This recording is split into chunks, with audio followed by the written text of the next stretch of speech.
Where you from? I'm from St. Louis. I was born in St. Louis. My parents were born in St. Louis. I was born in St. Louis in 1949. Man. So have you ever lived elsewhere? Are you recording? Yeah, it's been recording the whole time. Okay, what have I lived elsewhere? Yeah.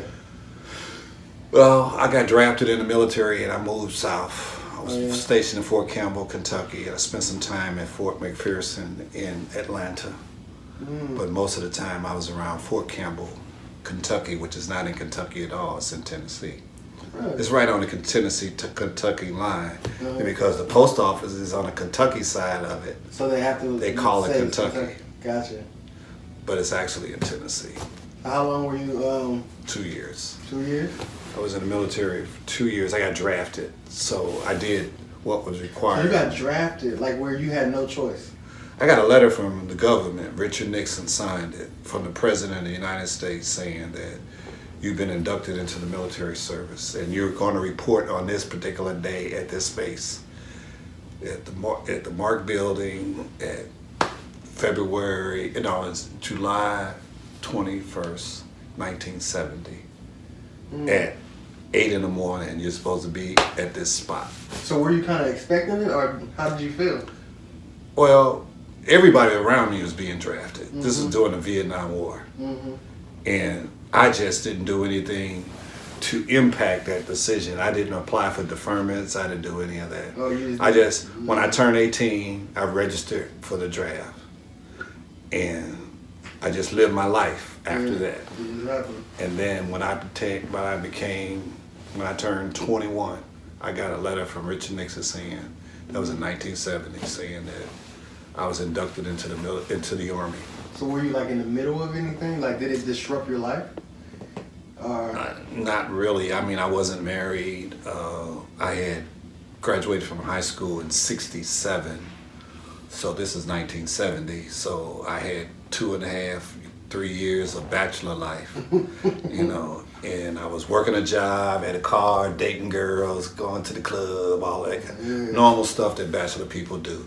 I was doing, and when I turned 19, I rented an apartment, and I had a bachelor apartment, and my cousin Dwight, and also my brother Eric, they were in Vietnam at the time. My brother Eric, when I got drafted, I wrote my brother, told my brother I got drafted. He was in Vietnam at the time. He told me what to do, and I followed the instructions. He just prepared you?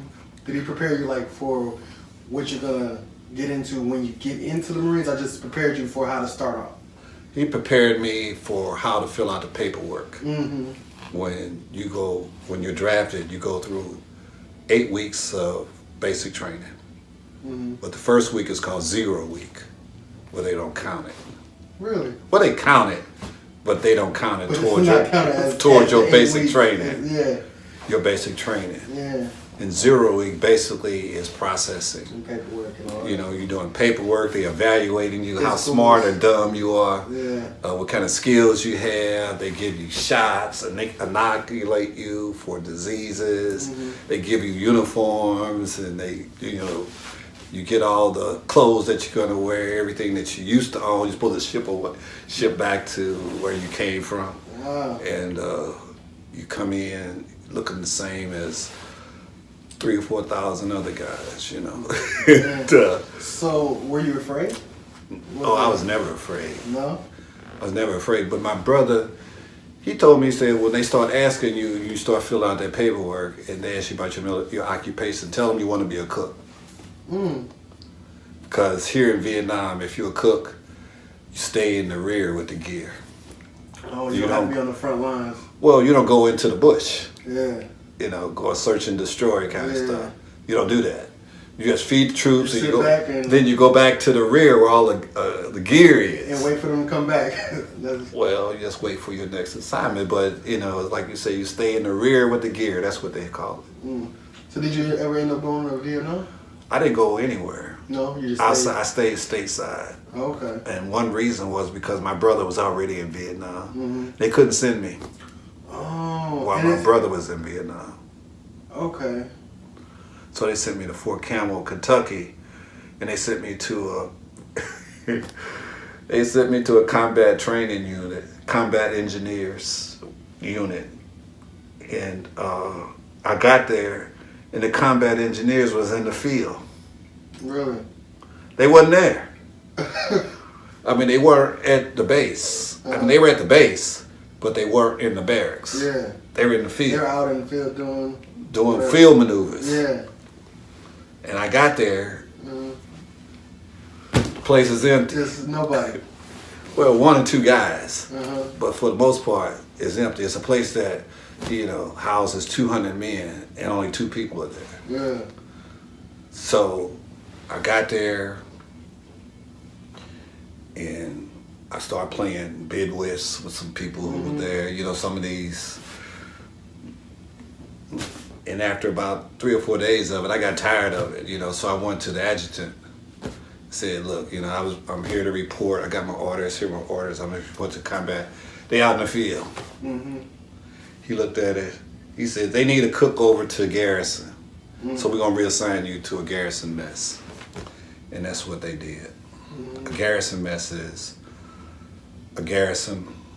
is where all the smaller units converge into a garrison. That's what that means. So they have all these specialized people. They have combat engineers. They have 11 Bravo people. They have, medics. All these different Everybody's departments. But they also have units that are smaller, that's too small to sustain themselves. So they create a garrison, they call it. And they assign me to a garrison mess hall, which feeds about 300 people, versus a company or a battalion mess hall that feeds 1,000, 5 companies. Really? So would you say you're a good cook now? Did it really teach you how to cook, or you just kind They of... didn't teach me how to cook. No. Really? Because when I got drafted, my brother told me, tell them that you want to be a cook. You worked at a bakery for 3 years, which I did do, in the civilian world. So they figured I didn't need training. So they sent me from basic, after I got basic training, they sent other people to AIT, Advanced Individual Training. I didn't have to do that. Oh, okay. They assigned me to a unit immediately. You just had to just get started, get going.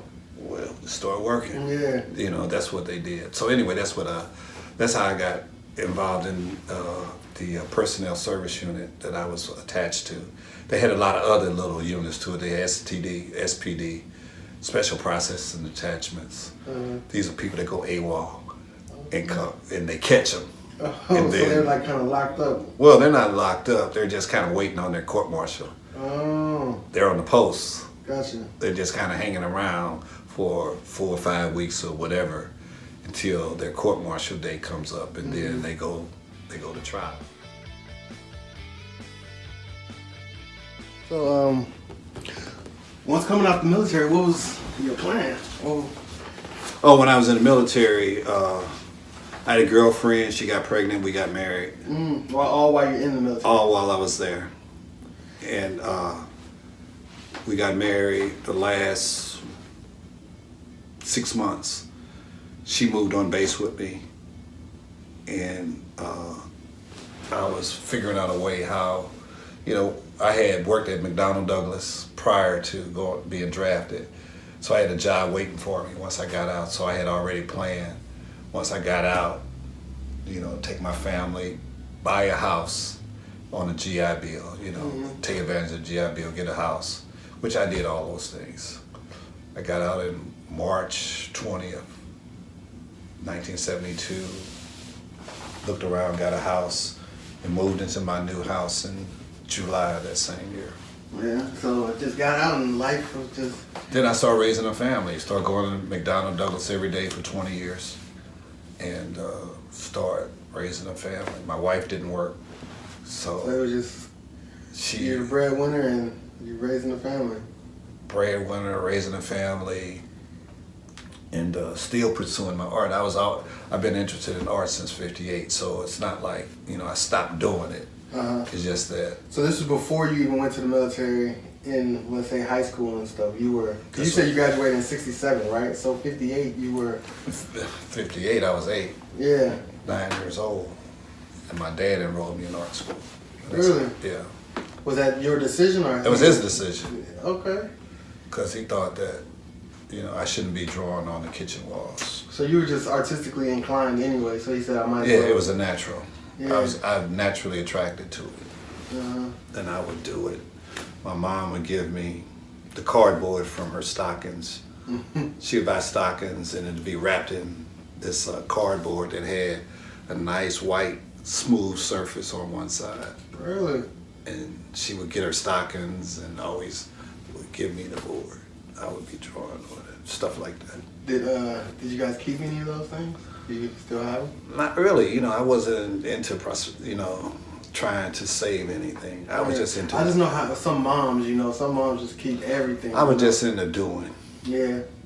My mama, she kept a ring that I made when I was in high school. I had a class called crafts, which was a disappointment to me because I wanted to take a drawing class, take drawing, figure drawing, those kinds of things, and I got put out. And they put me in a class called crafts, which I wasn't happy about, but it worked out. Why'd you get put out the drawing class? Because my name was Thurman.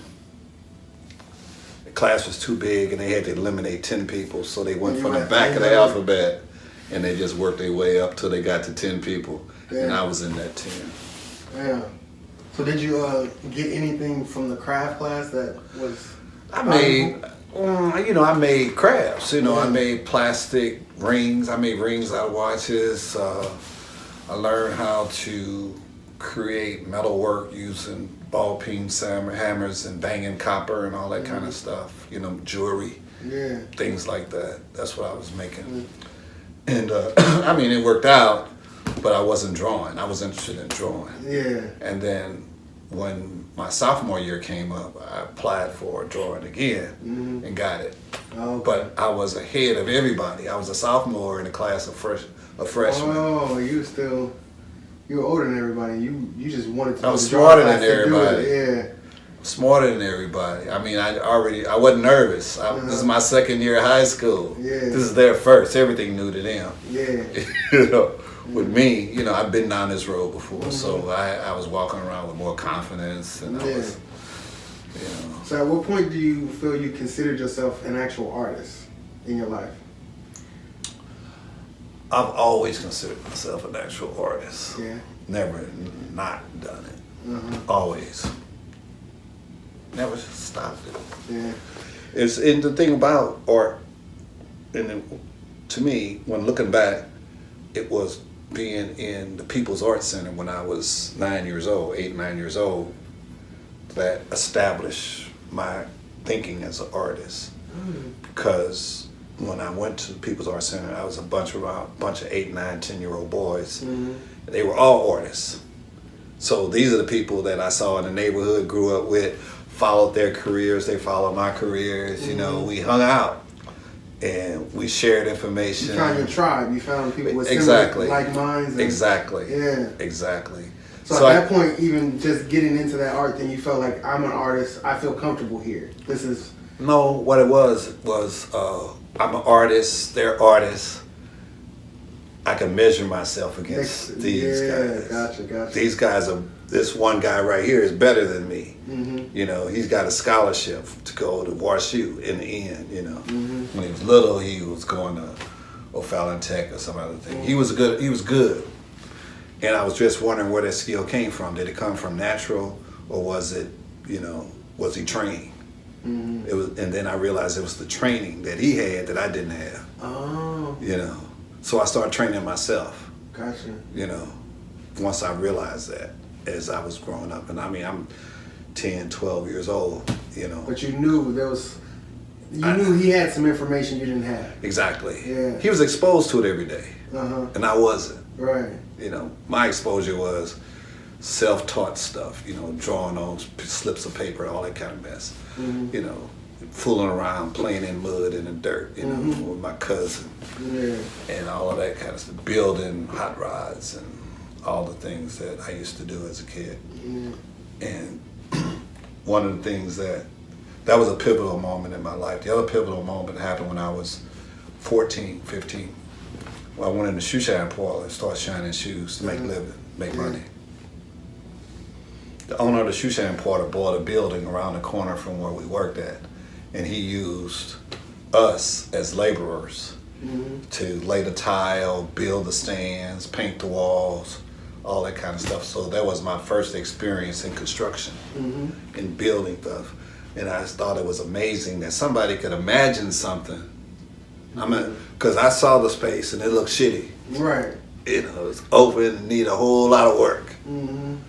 When he was saying, I just bought this and I'm getting ready to do this. I'm gonna have a place back here where all my shoe shine boys can hang out, and then I have a lounge area here, and I'm gonna be dyeing shoes over here. You know, you saw the whole process from the shitty version to the becoming what it completion. was, and that Exactly. taught you something. Well, they taught me that you could plan something. Yeah. You can plan it out, and with work, you can see it through and make it happen.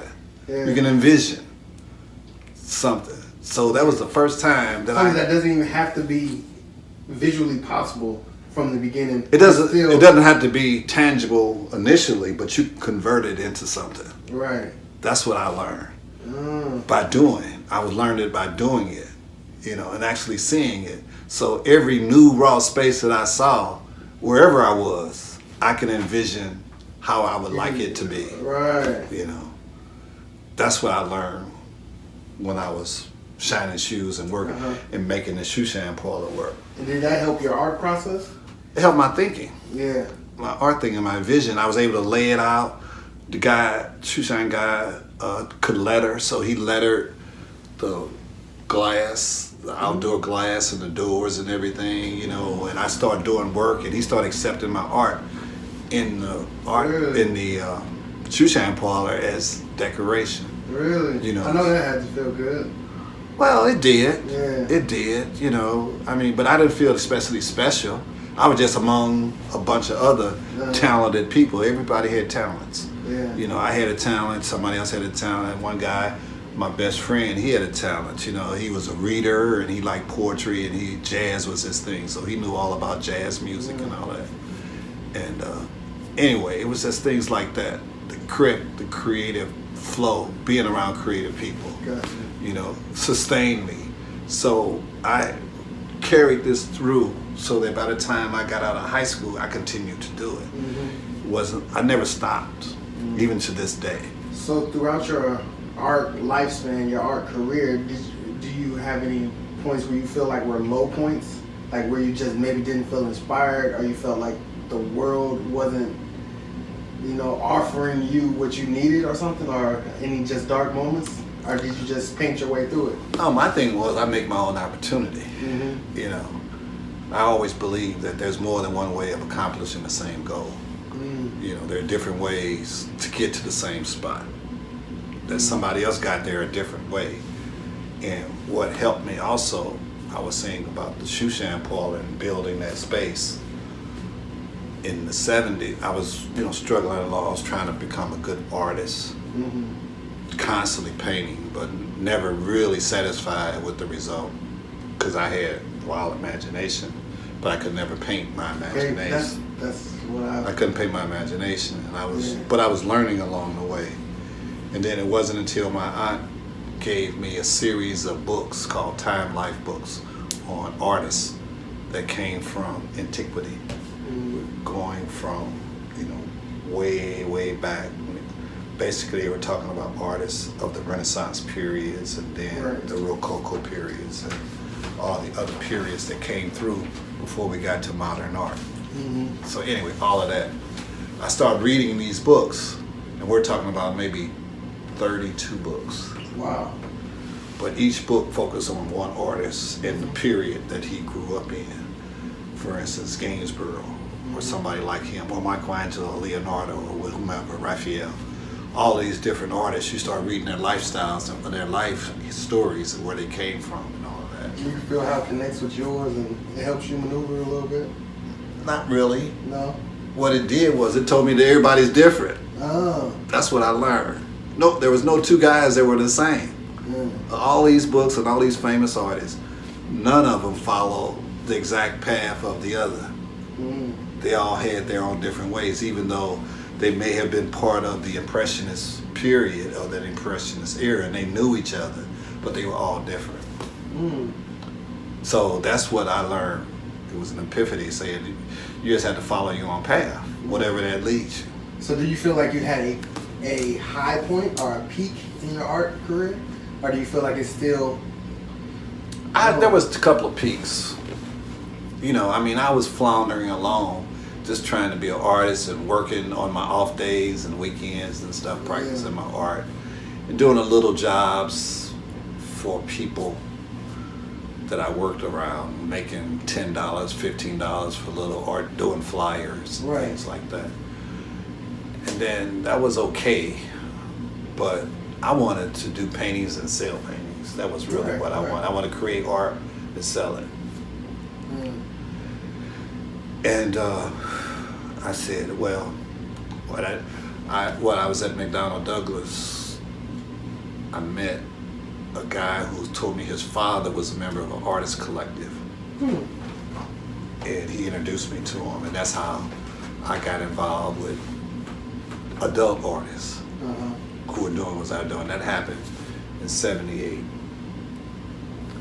And I thought I had made it hanging around these guys, you know, because some of these guys had degrees in art, master's degrees, they teachers in public school, teaching art. Did you feel just as talented as they were? Or No, I mean, I surrendered to their superiority, but I knew that give me time and I learned what they learned, and then, you know, I don't have to worry about it anymore. So I just remember being in a meeting. We met all these artists, man. We're talking about maybe a dozen of us. And we met every other weekend in somebody's house. We was a member of a group. We didn't have a location, so we had to have our meetings in our homes. So who would host the meeting for the next meeting, which would be 2 weeks away. And somebody would volunteer, and we'd meet there. And they were doing projects like exhibiting together, you know, exhibiting at libraries, exhibiting at companies that wanted Black History programs where they want Black artists' artwork, and be exhibiting in a cafeteria or something, you know. So we were doing all that kind of stuff together. And then there was the Jones mural, where a guy that was a dentist bought a building and he wanted a mural outside his dentist building over on Kings Highway and Page. So somebody had to come up with a concept that he would approve, and then we would take that concept and put it on the wall. Collaboratively, just everything. Yeah, and then he would give, I think he was paying $5,000 for it, and then they had somebody in the group that was the chairman, the director. He was the president. Up and they would. And then, you know, they would give people different jobs, like, you know, you got to come up with a design, and if we pick your design, then you'll get paid for it. You know, I mean, we're talking about small cut of that 5,000. Very small, like $100 or something. Yeah. Whatever, very small. But anyway, I came up with some ideas, but my idea wasn't selected because it was up to the chairman. It was up to the man that's writing the check. Right. Dr. Jones. It was up to him. So, but we come to the meetings, I show my art, everybody submitted their drawings, and then somebody would take it and then present it to Dr. Jones.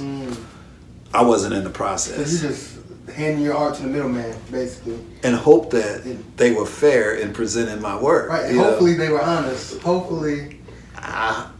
Hey. You never know. You never know. Yeah. You know, you're out the room, so you don't know what's going on.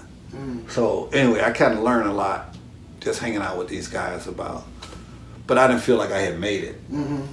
You know, I thought I was, you know, You were in the right process. I was in the right steps and stuff, but I didn't feel like, you know, I finally made the promised land. It wasn't that.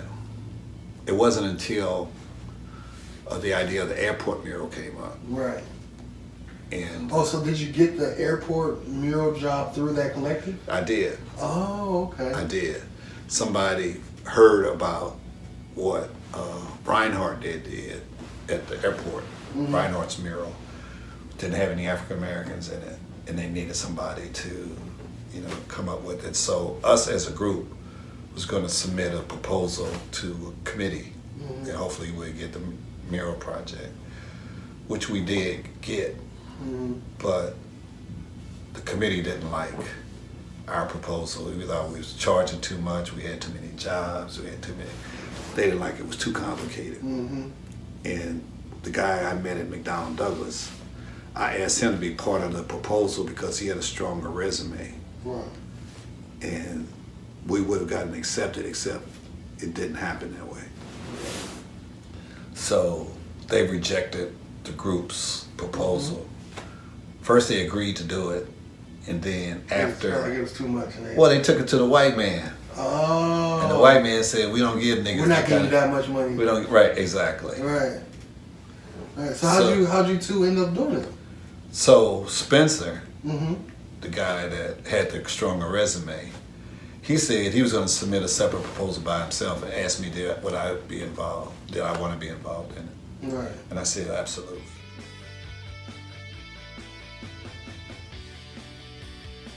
You know, and he and I together submitted a proposal that was accepted.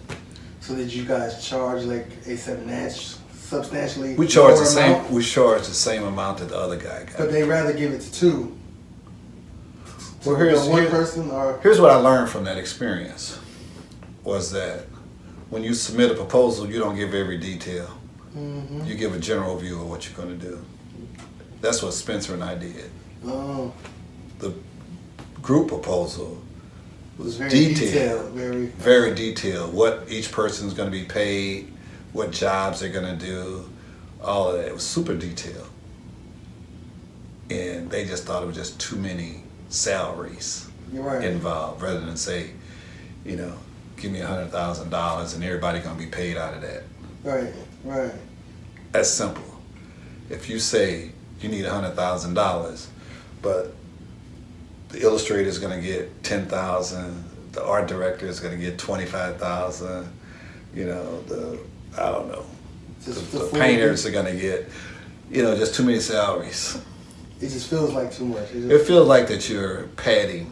Feels like you're padding the number. Like, oh, exactly. I'm only charging this month because I have to do this and then this. Right. I learned a lot from that because ever since then, every proposal I've ever gotten, even though I feel I should be paid, I don't ask for it.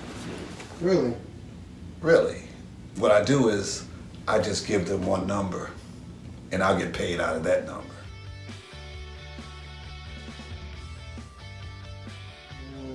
So if they talk about going to meetings, I used to charge people for meetings, and they would refuse me because they don't want to pay for meetings. Mm-hmm. And I would say, I'm sitting in a room, everybody at work but me. You know, I come in off the streets, I'm sitting in the same meeting. Right. They at work. They at work. Yeah. So they could sit around and table it to the next meeting and all that kind of shit, and have me come to 3 or 4 meetings. Driving, spending money. Exactly. And if I charge them for those meetings, you know, they don't want to pay for it. But if I get the job, and I feel like you can put that in the expense of the whole month. Exactly. Right, gotcha.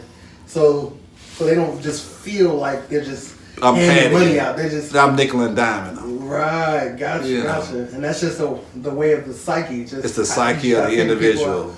Gotcha. It's the psyche of the individual. So if you get a job, you just tell them how much you want. Mm-hmm.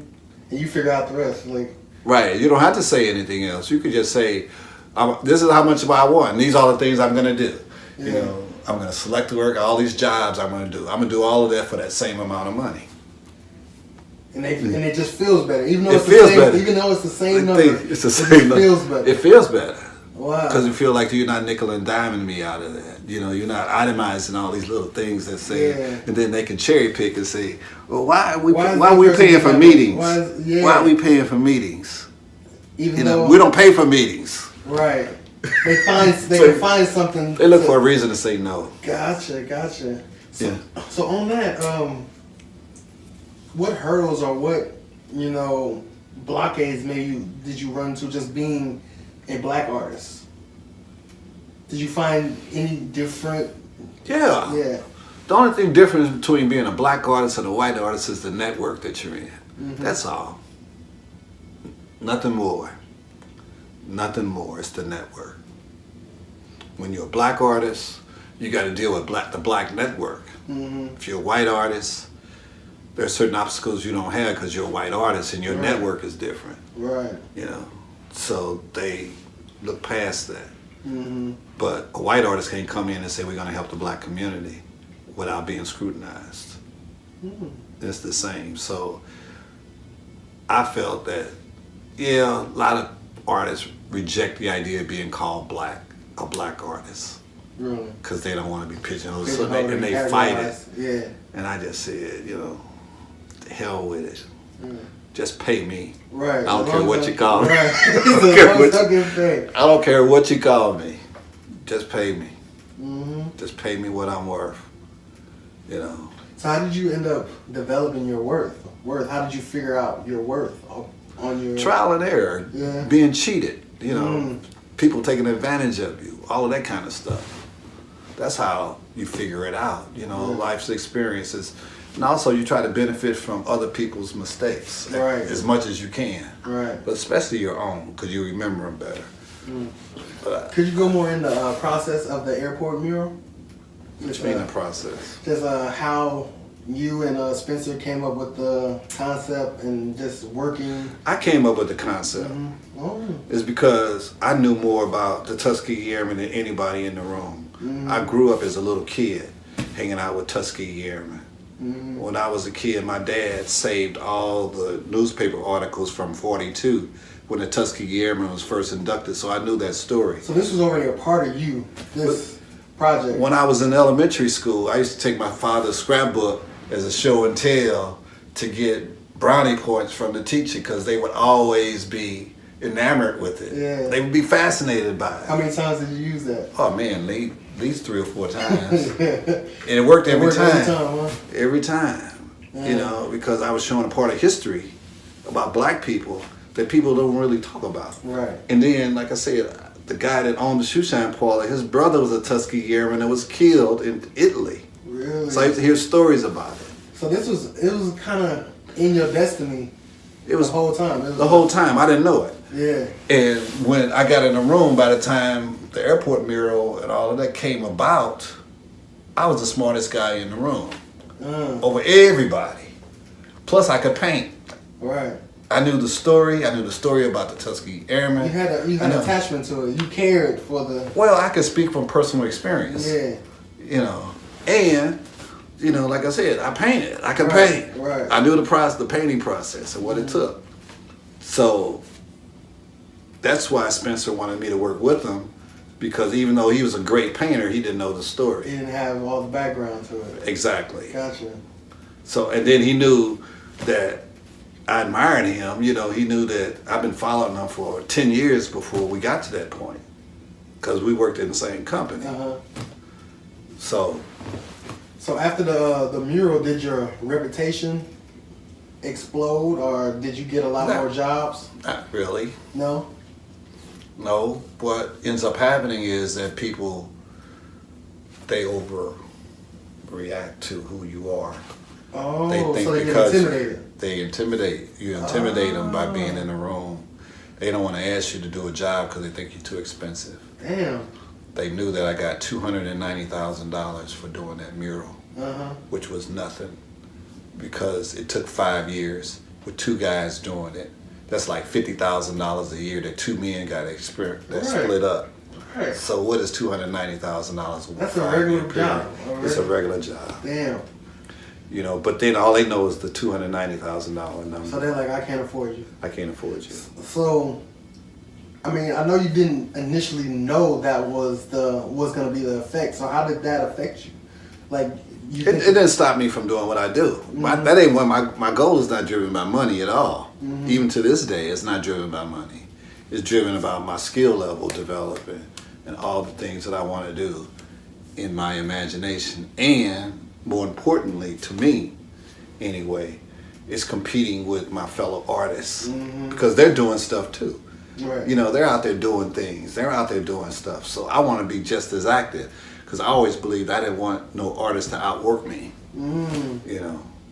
That's what it's about. It ain't about the money.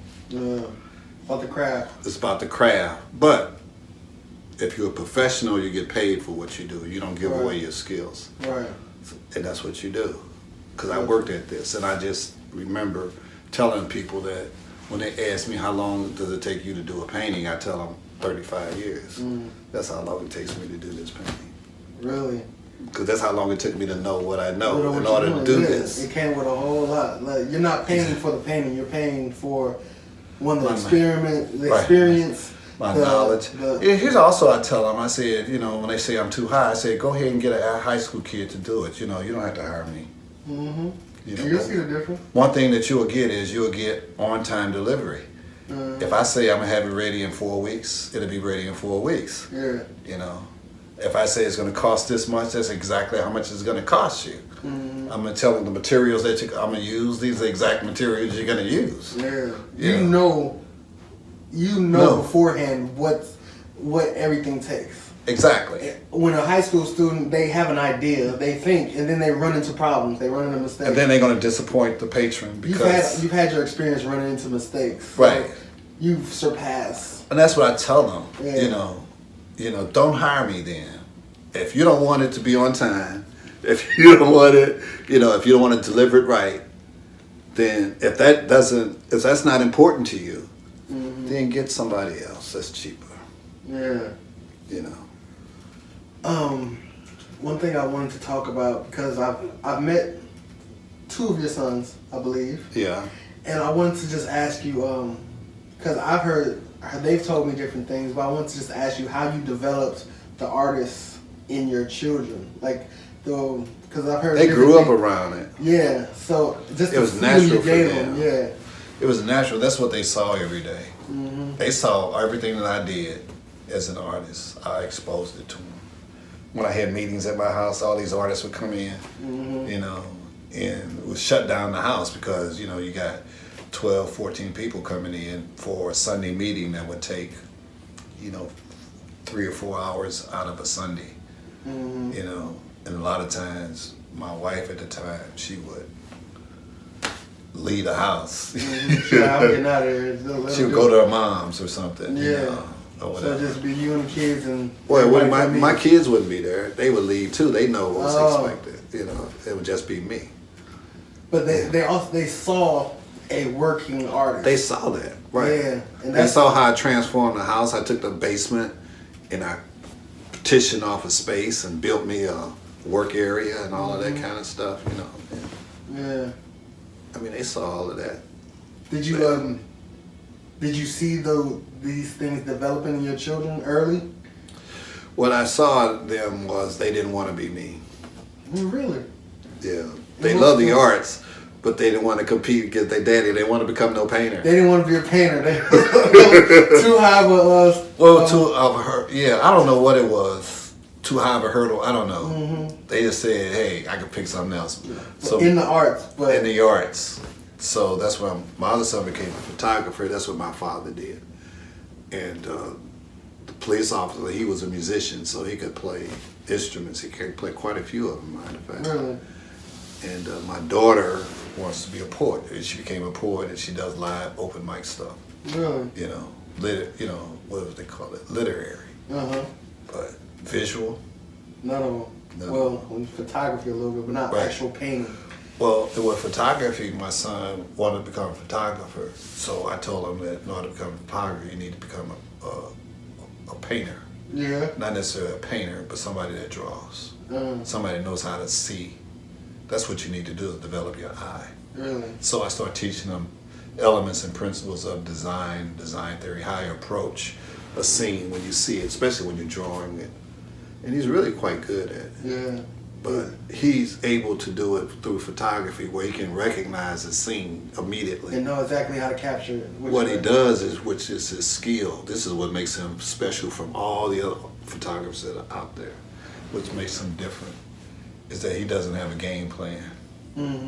When he goes onto a scene, he allows the environment to dictate to him what it's going to look like. He doesn't go in there with a preconceived idea. Yeah.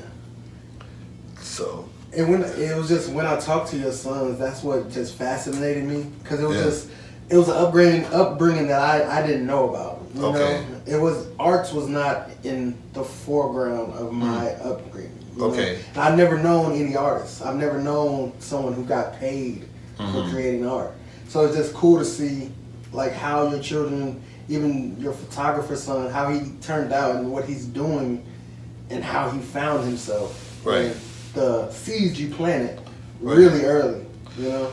Right, but then he figured it out. I didn't tell him what to do. Right. He figured it out on his own. Did a piece of you want him to be a painter? Never. No? Never. No, I just didn't want them to be criminals. Right. Anything else was okay. I didn't care. Yeah. I just didn't want them to, you know. Yeah. So I wanted them to live an honest life. Is really what I wanted. So I know your wife now is also into arts too. Was that beforehand, or did you inspire that? No. She's never in. She's a businesswoman. Uh-huh. She thinks analytically.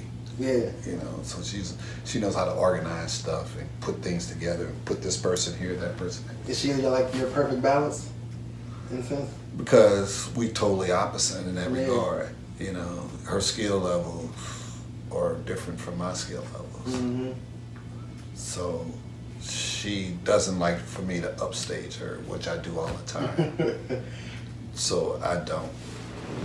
I allow her to coordinate. Yeah, you let her do her thing. Like. She curates all the shows and say what she likes and that kind of stuff. The difference being that I can say I don't like it and I can tell you why. Yeah. You know, I can say something I like and I can tell you why I like it. You know the technical reasons. I know the reason why. I know the reason why because I'm telling her every day when you watch TV, art is being produced. All of these commercials that you see is developed by an art director who puts all this information together. They have a strategical plan of why this marketing scheme will work or why this commercial. Right. Yeah. And it's based on the design principles, elements and principles of design that are universal. Mm-hmm. That are universal, regardless, visually. Universal. People like certain things. They're universal, but here's also the key is that a lot of stuff can be transposed. You know, so the skills of the musician and the artist or the musician can be transposed into the visual. Or the director, they can take elements. Or you can take the same idea, the same process, and apply it to another set of circumstances. So speaking on that, how does art teach you about life? Is there any little lessons that are that you use metaphorically in life? Of course, everything is because you see things differently. Mm-hmm. It's not that you see things differently. Let me say, you see things with more information. Oh. You know how to extract There's information. more background to everything you see. Well, you know how to extract the information out of what you see visually. Like the Matrix, when they have the ones and zeros going down. Right. Only if you know what's going on, you could see something. Right. But if other than that, it's just ones and zeros. You see, right? Exactly. So. But it's almost like I said, if you go outside and you're sitting there and you waiting on the bus, and some little kid tell you you're bored, that's one of my favorite things to talk about. Is that there's nothing in the universe should be boring you. That's something I tell everybody. I said there's no such thing as boredom. That's just you complaining when there's nothing to complain about. That's what I use to say. It's also nothing you complain about. It's just all you doing is just exposing your ignorance. Oh. Is because you're bored, you don't know. You can't even recognize. You can't recognize what's right in front of you. Damn. That's what's making you bored. Your intellectual ability has plateaued. You stopped learning. You stop. Well, you stop wanting to learn too. Yeah. You become bored. Bored. Yeah. Ain't nothing happening up there. Right. Your mind's just it wouldn't blank because if you stop and start, you don't even have to move. Just look around you.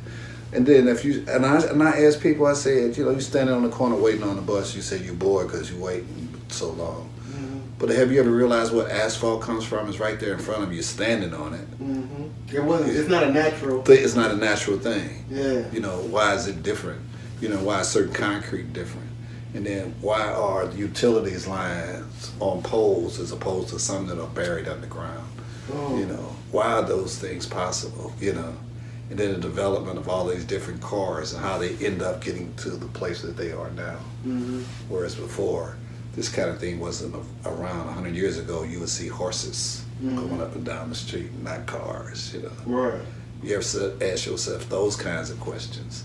You know, and then what's going to be happening 100 years from now, and what is the scene going to be? Mm-hmm. Challenge your mind and your imagination. Right, how things will change. Yeah, because everything is affected. It's like the butterfly effect. Right. Little things, and that's how you can, and that's kind of how you see everything. You can see the little things in the grand scheme. Right. And the more information you have, the more you're able to dissect little things. And you can also apply it to your own life too. It's right. Because as you see things, it becomes epiphany on the problems that you're trying to resolve in your own mind. You know. So what's happening is there's a lesson plan in front of you, and you just have to be able to grasp it and pull it together. So now with your just long career of art that you've had, do you have any goals you still have now that you're... Yeah, I want to be able to fulfill my imagination from a kid. And all the things I imagined when I was little, I want to be able to realize it now. Yeah. And I'm slowly getting there, you know. Some things that I always wanted to do.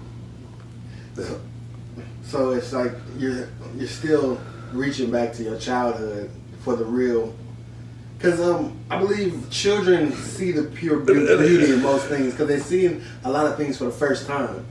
And then I don't know if I'm reaching back to my childhood as much as I am trying to take advantage of the knowledge I've developed since I was a child. All the restrictions that I used to have, I don't have anymore. I can come and go as I please now. As a kid, you know, you're limited. Right. Whereas now, I'm unlimited. You know, I'm just only limited by the amount of money that I have or the amount of time that all of us have. And I always say that everybody has the same 24 hours. Right. You know, to do things. And it's how you use it that makes a difference. Yeah.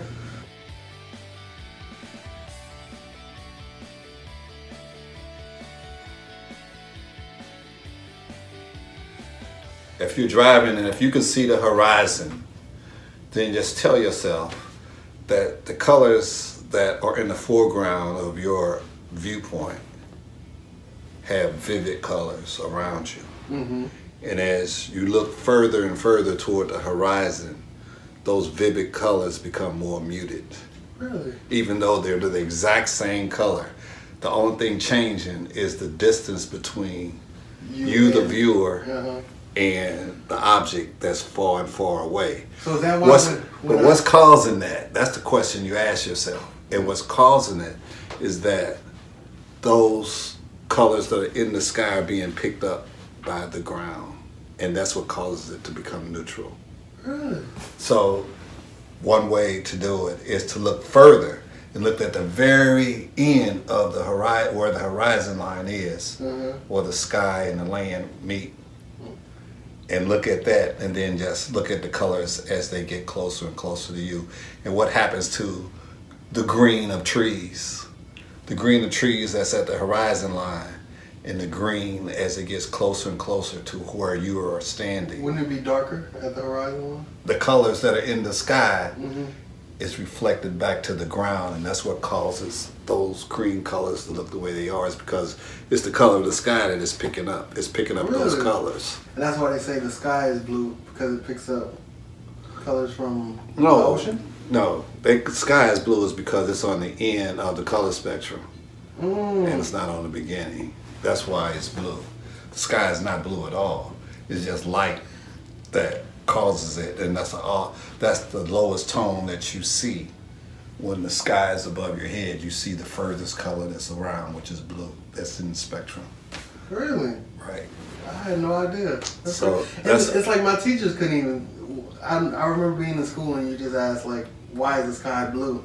And they say because it reflects off the ocean, or it reflects off of bodies of water. No, that's not it. Blue comes from.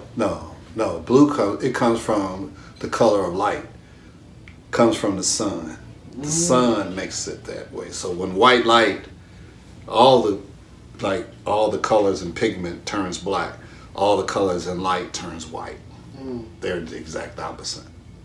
So when you're looking at light, which is the sun, and it's reflecting down on the earth, and you look out toward the sky, all you seeing is just the lowest point of the color spectrum in light.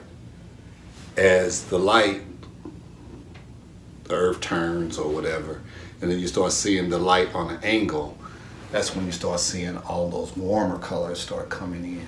So if I was to look at the earth from outside the earth, it wouldn't look blue? The earth would look blue, Mm-hmm. but the sky wouldn't. You just wouldn't, yeah, there would, It would you wouldn't be no see any color. Sky. You wouldn't see the sky. It would be black. Huh. If you look at space, it's black. Right. The only reason you see color is because when the sun light hits the earth, It's the earth, and that's where it's reflecting off of that, and that's the little, it's not really reflecting off of it. it's just bouncing off. It's just being absorbed by the earth. Mm. It's not being reflected. It's being absorbed. And that's the reason why. And that's why you can see the blue. And then that blue changes toward the end of the day because the angle of the sun changes to your vantage point. That's why you start seeing more and more reds and oranges and all those kinds of colors. Yeah. Because you're looking at light being bent. It's like the color spectrum. So when you see a spectrum of color and you just look at that spectrum, you just see the order of the color order. Wow. That's crazy. So that's what's happening. Uh-huh. So when you start trying to manipulate it in pigment Right. to simulate what you see in light, what you're doing is you're neutralizing the color of the greens, and we're just talking about trees for now. The green trees and the leaves and all of that kind of stuff. The same tree that's right next to you, 10 miles away, Completely different. looks completely different, but it's the same color and it's the same tree. The only difference is the distance between you, the viewer, and what the light is having an impact on, which is that blue that we're talking about. All right. Yeah. So See, I've never looked that deep into colors at all, and it's crazy. And, the way you see it is that, Yeah. like I said, you try to make black out of primary colors. Uh-huh. And then as you're making it, you see what the result is. And you can see all that goes into. Well, the way to test it, once you go through all this experimentation, the way to test it is to add white to it. And if it comes out gray, then you accomplished it. If it comes out brown. If it comes out brown or green or some other color, then it's not balanced. It's not balanced because the intensity of certain colors is stronger. Red, of course, is more intense than yellow. Right. Yellow is a weak color. Right. Red is a strong color. Greens and blues, green and blue makes, or red, yellow and blue makes green. So those are the opposites because there's no red in it. So when you add all that together at a certain balance, it will create black. Damn. That's deep. And now I figure out why I can't get things right in my paintings because I'm not seeing all the colors. Like You're not understanding. I'm not understanding the process. You ain't understand what's happening. You're right. Right. So what's happening? It's almost like a musician who knows how to read and knows music theory. I like making chords, having chords in music, like. And knows keys, all that kind of stuff. He can hear it and identify it. Whereas a guy that plays by ear, he knows what sounds good, but he can't tell you why. He don't know the reason. Like my wife, she's a chef. Like she can pick up everything she eats. Like she knows. She knows what's in the food. She knows there's nutmeg. She knows there's pepper, white pepper. Exactly. She can taste every little piece. And when I taste stuff, it's like. Good. It's good. Yeah, that's it. That's it. But anyway, that's it. But okay, let's start off.